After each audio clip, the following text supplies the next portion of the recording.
Sometimes people make a war, don't know what it's for. Like Dark Star, Slaughterhouse-5 is one of those bizarre, offbeat, and unique movies that I couldn't help but love.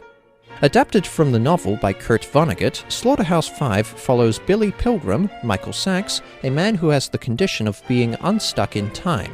His consciousness randomly and uncontrollably travels backwards and forwards throughout his life.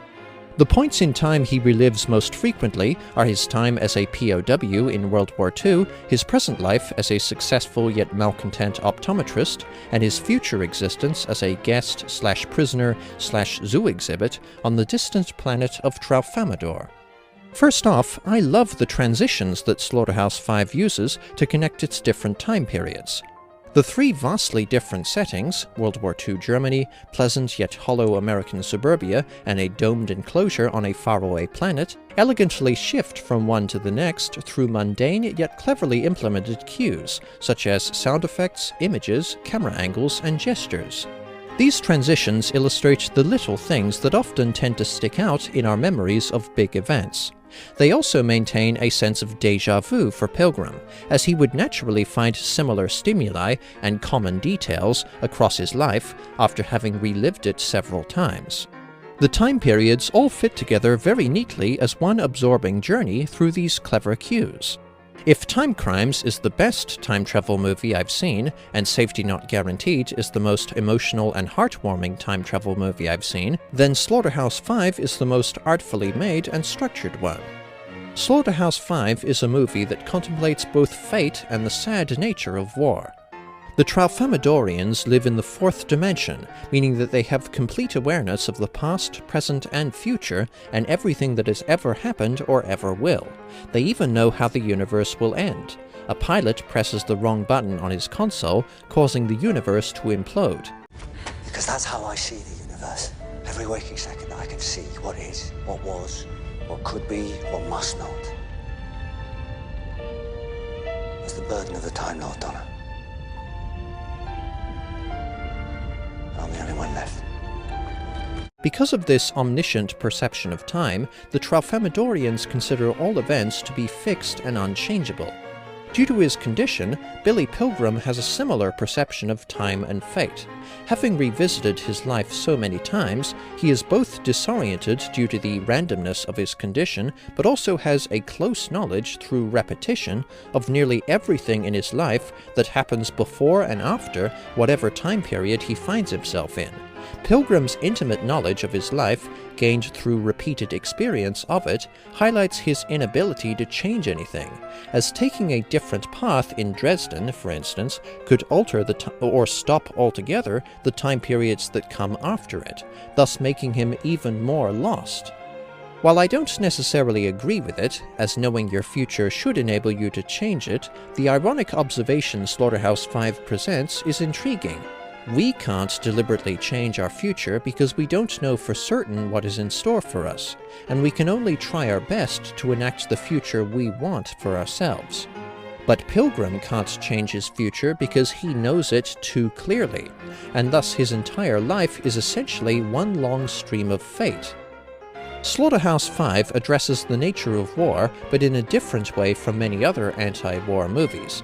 The film has many somber, even shocking moments, such as the harsh, inhumane treatment by the Germans, the claustrophobic train ride, dead bodies being unceremoniously piled into a heap and burned, and the site of Dresden bombed to the ground, which is a very impressive set, but it's more keen to point out the absurdities of war.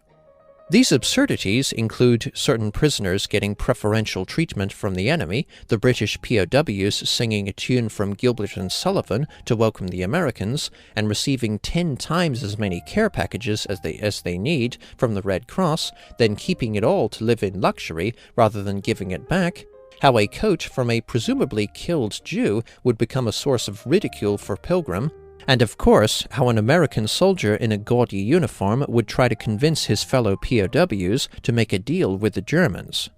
Another prominent absurdity is the fact that even in a situation where everyone is equal and together in hardship, a psychopath like Lazaro would still pick an enemy. But the biggest, saddest absurdity on display is the Germans executing someone for a minor petty theft. The Dresden section of Slaughterhouse-Five's narrative focuses more on confusing moments and things that make no rational sense, which no doubt take place in war, than traumatizing horrors, and is therefore a very perceptive satire on how terrible war can be. On its most basic level, Pilgrim's condition of being unstuck in time is merely a framing device to show us through snippets of his interesting and varied life. Slaughterhouse-Five is both dark and light-hearted, depressing and touching, serious and very funny.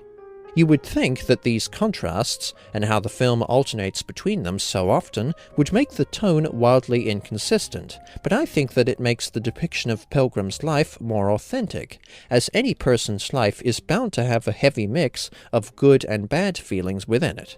Clashing emotions and situations are just a part of life, and Slaughterhouse-Five portrays this effectively despite its fanciful premise. The cinematography in Slaughterhouse-Five is beautiful, especially during the Dresden sightseeing scene and the breathtaking view from the planet Tralfamadore, and this is the movie that made me fall in love with Bach's Fifth Concerto, as arranged by Glenn Gould, which is basically the film's entire soundtrack.